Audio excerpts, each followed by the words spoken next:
This is my applied interpersonal training projects titled Lying as a Leader, or in more detailed terms, Controlled Deception and Its Benefits Within Teams. So why would you lie to your team? Manipulation, that's all. It's that simple, to be honest. People are prone to panic and worse performance as in situations of crisis and stress. However, as their leader, you have the ability to withhold information, lie to them, uh, mistruth, falsify documents in a way that makes them think everything's fine. So, with the express purpose of making sure that the system runs as smoothly as possible. Good example of this would be a business that's about to go under. They could store up their losses, tell everyone business is going under.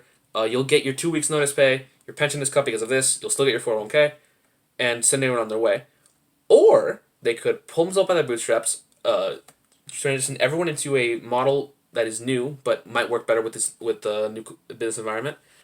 And if enough work is done, make it so that everyone continues to have their job, which they already like because they stayed there, and continues to have the wage they agreed to because, again, they have already gotten this job, maintaining the workflow and the income revenue for so much longer than if you just gave them a 2 weeks notice and a firing pension. This is the crux of the problem. And while some people would call it unethical or maybe just morally wrong in general, that's a leader's job. They're told you are supposed to make decisions for your lowered people. What do you think a republic is? We live in a country where we don't pay people, but we elect people to make decisions for us so that we don't have to do it at every waking moment of every day. That's what it is. And I'll get to in the next slide. Presidents have done this too to us. Look at some examples. I did not have sexual relations with that woman, Miss Lewinsky. Everyone knows that one.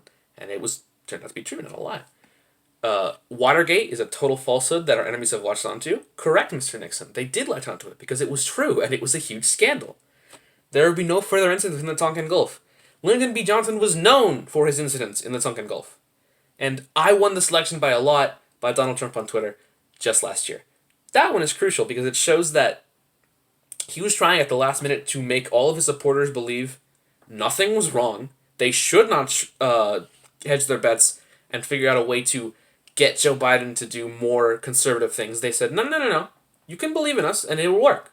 Because they were trying to get the last midget votes. That's what happened in the 2016 election. Hillary Clinton thought she was winning until the last minute, and Donald Trump thought he was losing until the last minute. And because of this, and their supporters also believe this as well, they used different strategies that allowed the voters to sway at the last moment, causing a deficit in electoral votes and popular votes. That, all this expert, is from a book, When Presidents Lie, A History of Official Deception and Its Consequences by Eric Alterman. Moving on to legal precedent. The Boston College Environmental Affairs Law Review is a journal that reviews possible laws and what effects they have on the social environment. Not really the nature environment, if you're confused by that. But in 2014, they made an edition about a law that passed in Indiana, as well as 2 other states, but was proposed to every state. That basically said, if a council relevant to the state and the situation deems that it would be better for the citizens to not know what was going on, you don't have to include it in any public records, such as budgets, law deficits, any court proceedings about like police officers, as an example, that would have gone public. You don't need to include it if the council believes that it is relevant to people to know. And to give them the benefit of the doubt, this was not malicious in intent. The examples they gave were very valid and people typically read. Yes, people should not know about this. However, this is very much what I'm saying. Manipulating the people who elect you and work under you into thinking something else so that they work in a way that you prefer. It's a slightly smaller scale than a whole country running its citizens, but it's bigger scale than a business. And what I'm trying to prove here is that if it works well on a big scale, scaling it down will only give you more control and better results. This does get tricky, though, keeping focus. Under the right circumstances, the strategy I'm describing for businesses to do, or perhaps leaders in a school team or athletic team, stuff like that, could be considered felony-level fraud, depending on what's involved. And how do you make sure you don't do that, either intentionally or otherwise? And Marta Dinell's work, Where Deceptively Pulling Information Ends and Lying Begins, has a good answer to this.